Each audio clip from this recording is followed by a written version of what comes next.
वाञ्छाकल्पतरुभ्यश्च कृपासिन्धुभ्येव च पतितानां पावनेभ्यो श्रीवैष्णवेभ्यो नमो नमः। अर्जुन के घर के झगड़े से हमको क्या लेना देना? ये प्रश्न भी बड़ा मुश्किल है। अर्जुन के घर के झगड़े से हमको क्या लेना देना? अर्जुन ने लड़ाई किया 5000 साल पहले, अब उस लड़ाई की कथा आज हमको सुने। ये भी प्रश्न बड़ा अद्भुत अनोखा प्रश्न है। भाई ठीक है, आपकी समझ के अनुसार ये ठीक है कि अर्जुन के घर के झगड़े से हमको क्या लेना देना, हम काय को माता पति करें, उसमें टाइम वेस्ट करें। लेकिन मैं ये कह रहा हूं कि ये केवल अर्जुन की स्टोरी नहीं है, इट इज योर स्टोरी। कब?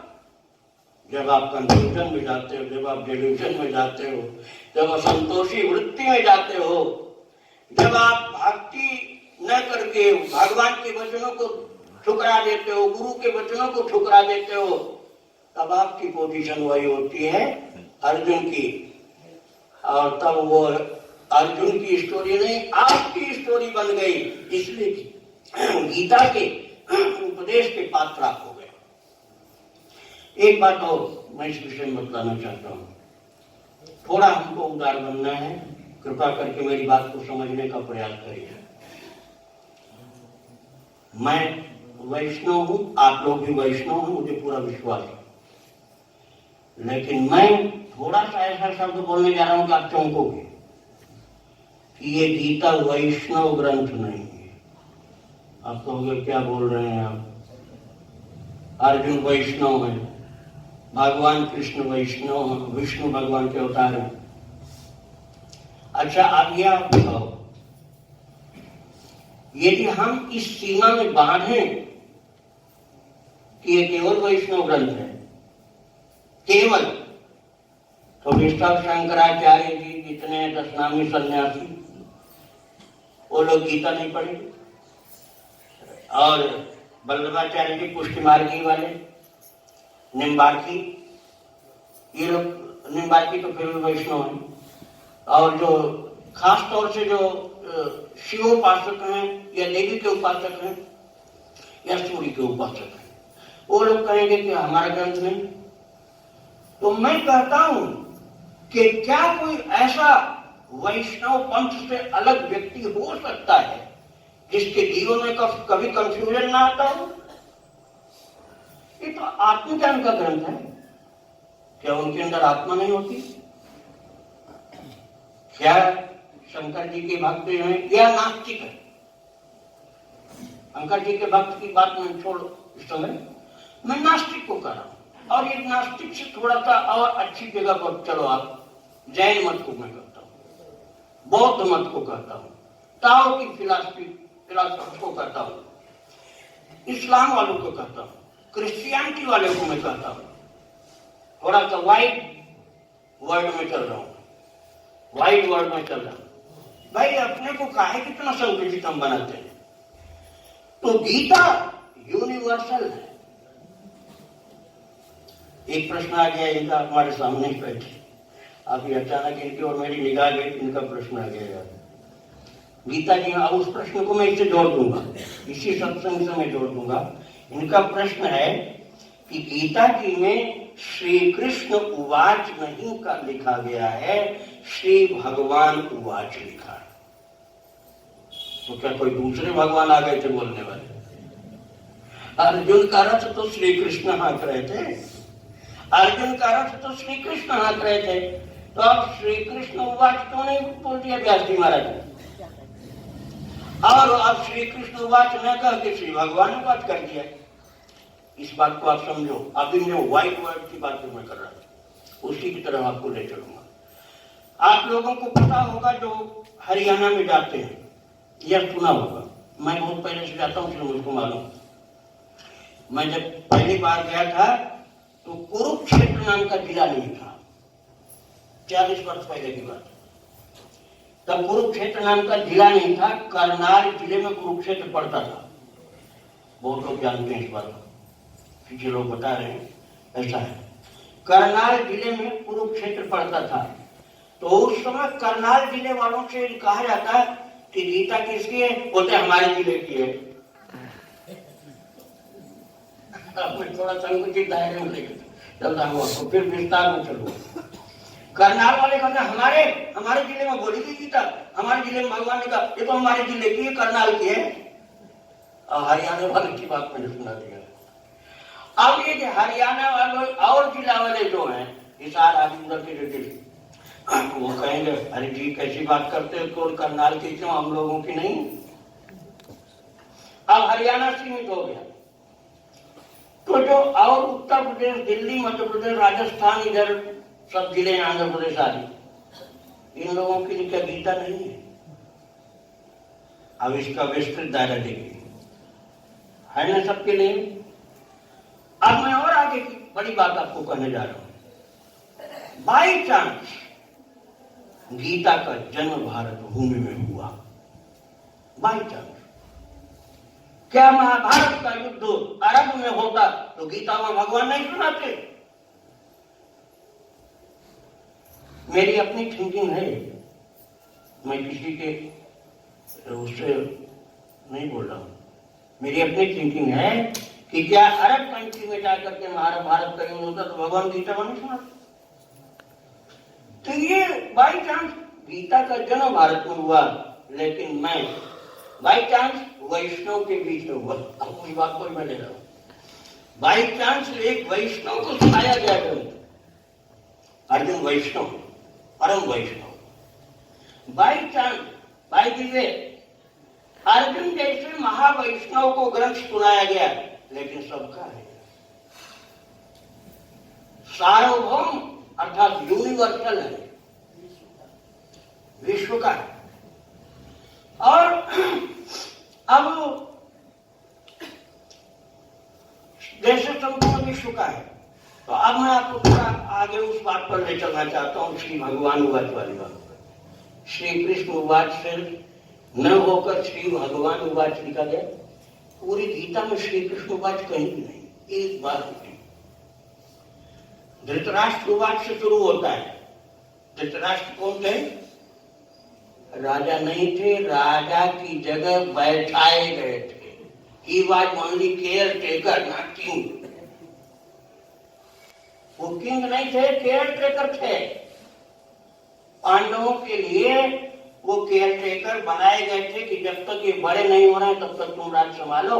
अब बाद में युधिष्ठिर को देते हैं, वो राजा नहीं थे, केयर टेकर थे। और जब केयर टेकर बेईमान होकर के राजा अपने को दिखाता है, तब गीता शुरू होती है। धृतराष्ट्र उवाच,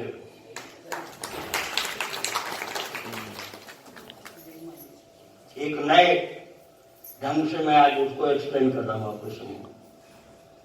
इसी तरह से एक मान लो आश्रम है, हम लोग आश्रम के हैं इसलिए याद आ गया उनको आश्रम की, कि हमारे आश्रम या किसी आश्रम की बात, किसी आश्रम को ट्रस्ट से चलाया जाता है।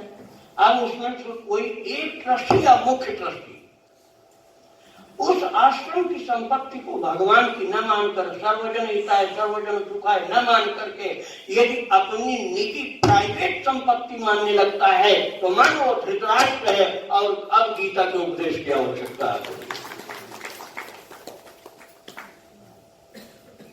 और तब वहां एक डेल्यूजन, वहां एक कंफ्यूजन आ गया, और तब वो व्यक्ति धृतराष्ट्र ही बन जाता है। तब वो दुर्योधन को राजा बनाना चाहता है, युधिष्ठिर उसे दिखलाई नहीं पड़ते हैं। मैं किसी आश्रम का नाम नहीं लूंगा, लेकिन मैं आप लोगों को इशारा करूंगा कि कई आश्रम में ऐसा होता है कि योग्यता को देखे बिना अपने वंश के लोगों को मठाधीश बना दिया जाता है।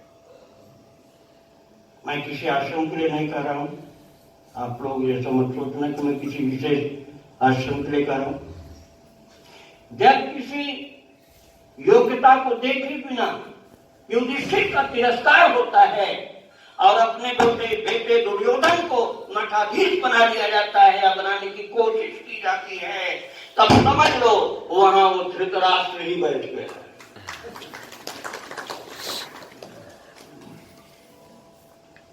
इसलिए वहां गीता के ज्ञान की आवश्यकता है। इसी तरह से सारे प्रतिष्ठानों की बात है, केवल आश्रम की नहीं, सारे प्रतिष्ठानों की। जैसे प्रधानमंत्री को मान लीजिए, जो प्रधानमंत्री अपने बेटे, भतीजे और नाती पोते और अपने कुल खानदान के लोगों को यदि योग्यता न होने पर भी अपनी गद्दी देना चाहता है तो समझ लो धृतराष्ट्र हो गया है। मैं जो बात बोल रहा हूं, आप पॉलिटिक्स मत मानना इसका, आप इसको पॉलिटिक्स मत मानना। मैं गीता की विस्तार की बात आपको बता रहा हूं कि गीता कितना आधुनिक है, समकालीन है। गीता समकालीन है, आधुनिक है, सर्वकालीन है। कई लोग बोल सकते हैं 5200 साल पहले की कथा आज क्यों सुना रहे हो, तो मैं कह रहा हूं ये हिस्ट्री नहीं है। गीता ओनली हिस्ट्री नहीं, हिस्ट्री भी है, स्क्रिप्चर भी है, स्क्रिप्चर भी है अर्थात शास्त्र भी है, योग शास्त्र है, हिस्ट्री भी है क्योंकि महाभारत का युद्ध हुआ था, प्रमाण है उसके।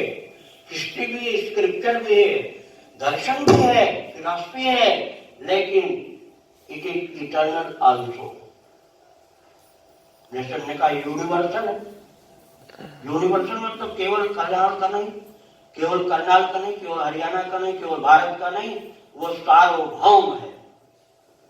एक अमेरिका का या किसी देश का या कोई भी गीता का अध्ययन करे, अभ्यास में लाए तो उसका कल्याण होगा, भगवान की कृपा होगी उस पर। वो नहीं कोई कह सकता है कि ये ईसाई क्यों गीता पढ़ रहा है, और आज हर जगह पूरे विश्व में गीता के अध्ययन करने वाले हैं। तो ईसाइयों के लिए गीता नहीं, ऐसी बात नहीं। मैं आपसे फिर कहूंगा कि भगवान तो सभी के बाप हैं, और पूरे शब्द में भगवान तो सभी के बाप है कि नहीं, जगत पिता है। तो इसलिए भगवान व्यास, भगवान व्यास भी भगवान के ही होता है।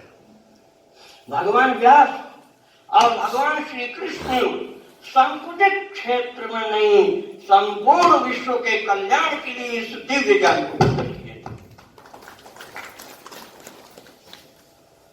तो आप यूनिवर्सल समझो, इटर्नल भी समझो। इटर्नल मीन्स सभी युगों में था, है, रहेगा। ये ज्ञान अमर है। और यूनिवर्सल का तात्पर्य हर जगह व्यापक है, सबके लिए।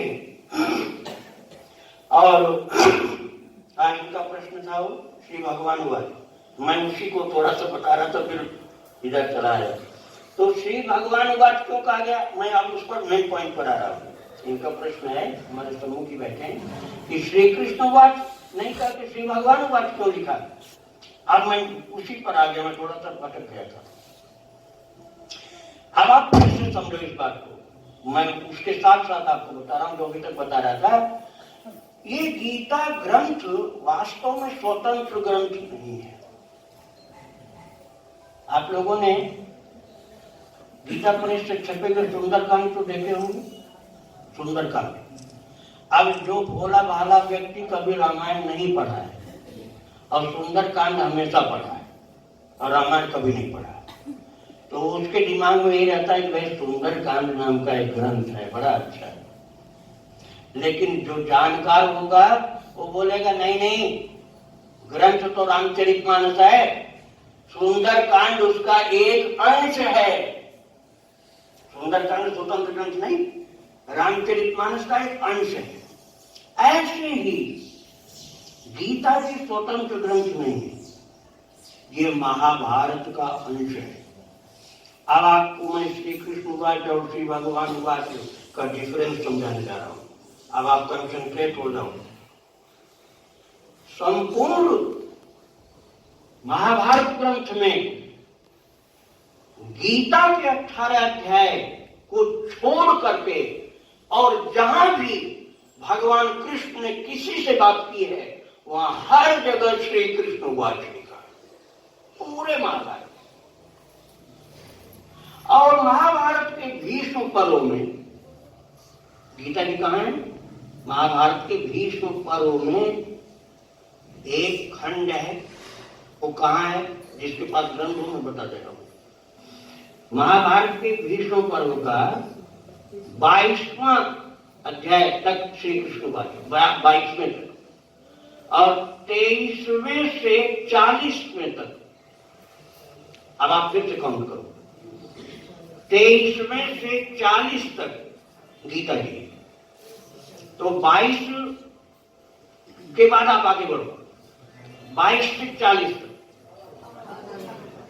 ठीक है? 18, 22 से 22 छोड़ दो, 23 से 22 तक छोड़ दो, भीष्म पर्व के 22 अध्याय छोड़ दो, और 23वें अध्याय से चलो। तो 23वें अध्याय का 23वां अध्याय जो भीष्म पर्व का है वो गीता जी का पहला अध्याय है, और 40वां अध्याय जो गीता जी भीष्म पर्व का है, 40वां अध्याय, वो गीता जी का 18वां अध्याय है। तो 22 के बाद 18 जोड़ो तो 40 हो जाएगा। अब आप कहेंगे तो वहां श्री कृष्ण वाच हर जगह था, तो यहाँ श्री भगवान वाच क्यों आ गया? मैं आपको पहले वृंदावन वासियों वो अर्थ बताऊंगा। मैं पहले आपको वृंदावन वासियों वो अर्थ बताऊंगा, फिर इसके बाद व्हाइट वर्ल्ड वाली बात मैं बताऊंगा, पूरे विश्व के कल्याण वाली बात मैं बताऊंगा। देखिए, भगवान के बहुत ही मनोहर चरित्र हैं भागवत जी में। वहां गीता भागवत जी में लिखा गया कृष्णस्तु भगवान स्वयं। कृष्णस्तु, अब भागवत पढ़ने वाले सब जानते हैं, पवन ये श्रीकांत दास की मोहम्मद। कृष्णस्तु भगवान स्वयं पहले स्कंद में ही है। कृष्ण जो है वो स्वयं भगवान हैं। ये बताने के लिए व्यास जी 23वें अध्याय से, भीष्म पर्व के 23वें अध्याय से फिर आगे 40वें अध्याय तक, अर्थात पूरी गीता में 18 अध्याय में श्री भगवान वाच ही लिखते हैं, श्री कृष्ण वाच नहीं लिखते। अर्थात तो कृष्ण जो बोल रहे हैं वो भगवान हैं, और नंद के बेटे मत मानना, वसुदेव के बेटे मत मानना, गाय चलाने वाला ग्वालियर भी इस समय मत मानना। इस समय क्या मानना? भगवान बोल रहे हैं, क्योंकि फिलॉसफी बहुत ऊंची है, बड़ी ऊंची फिलॉसफी बोली जा रही है, ग्वालियर नहीं बोल रहा है। बड़ी ऊंची फिलॉसफी ग्वालियर थोड़े बोले। आज ब्रह्म विद्या सुनाई जा रही, योग शास्त्र सुनाया जा रहा है, ये ग्वालियर नहीं बोल रहा है, भगवान बोल रहे हैं। अर्थात श्री कृष्ण जो है वो भगवान। मैंने वृंदावन के हिसाब से रखा है। अब आपको लेकर बाहर चलूंगा। अब आप जरा कोई ऐसे एरोप्लेन में बैठो मन से कि जो कहीं उतरने वाला नहीं है, न दिल्ली उतरेगा, और न दुबई में, न लंदन में, न अमेरिका में, और न टोक्यो में उतरेगा, और पूरा ग्लोब, पूरा विश्व को पूरा राउंड वो फ्लाई करता हुआ चल रहा है। अब आप जब वृंदावन को पार करोगे तो थोड़ी देर में आप दिल्ली पार कर जाओगे, फिर अरब सागर, पाकिस्तान, और उधर आ जाएगा अरब कंट्रीज आ जाएगी, फिर वो लंदन, ब्रिटेन आ जाएगा, उसके बाद वो प्रशांत महासागर पार कर जाओगे, फिर वो उत्तरी अमेरिका, दक्षिणी अमेरिका, उसको पार कर जाओगे, फिर उधर पूरब की तरफ से टोक्यो और जापान और चीन ये सब आया जाएगा। इस तरह से आप साइबेरिया के ऊपर से निकलोगे। अब जो आप एरोप्लेन, मेरी थिंकिंग है, इनके प्रश्न का मैं उत्तर दे रहा हूं। तो मैं ये कह रहा हूं कि जब आप प्लेन से चले, अब आप गीता पढ़ रहे हैं, और आपके अगल बगल में बैठे हुए जो लोग हैं वो नीचे के डिफरेंट कंट्रीज के लोग हैं, डिफरेंट कंट्रीज के, वो सब वृंदावनवासी नहीं बैठे हैं प्लेन में। वृंदावनवासी तो यही भगवान की भक्ति में लगे, और आपको जाना पड़ा आगे। अब आपके प्लेन में बैठे हैं उन कंट्रीज के सिटीजन्स जिसके ऊपर से आप की फ्लाइट जा रही, और वो लोग पूछ रहे हैं कि क्या पढ़ रहे हो जी, क्या पढ़ रहे हो? आपसे पूछ रहे हैं क्या पढ़ रहे हो, इसमें क्या उपदेश है जो पढ़ रहे हो? अब आपको उत्तर व्यास भगवान दे रहे हैं कि तुम ये मत बोलना कि श्री कृष्ण बता रहे हैं, तुम ये बोलो कि भगवान का उपदेश है। तुम भगवान महावीर स्वामी को मानते हो तो उनका उपदेश है, भगवान तुम बुद्ध को मानते हो तो उनका उपदेश है, भगवान तुम मोहम्मद साहब को मानते हो तो उनका उपदेश है, भगवान तुम ईसा मसीह को मानते हो तो उनका उपदेश है, और तुम ताओ के हो, ताओ फिलॉसफी के चाइनीज हो, तो वहां जिसको तुम भगवान मानते हो उनका उपदेश है। जिस कंट्री के ऊपर से फ्लाइट में चले जा रहे हो वहां के सिटीजन्स को बताते जाओ इसमें भगवान का उपदेश है, और जब अपने वृंदावन में आ जाओ तो भगवान कृष्ण का उपदेश है। तो गीता जी में जो उपदेश किया जा रहा है ये भगवान का उपदेश है, अर्थात ये उतना ही कल्याण हिंदू का करेगा जितना मुसलमान का करेगा। आप लोग मुझे मत समझना कि मैं किसी का पक्ष की बात कर रहा हूँ।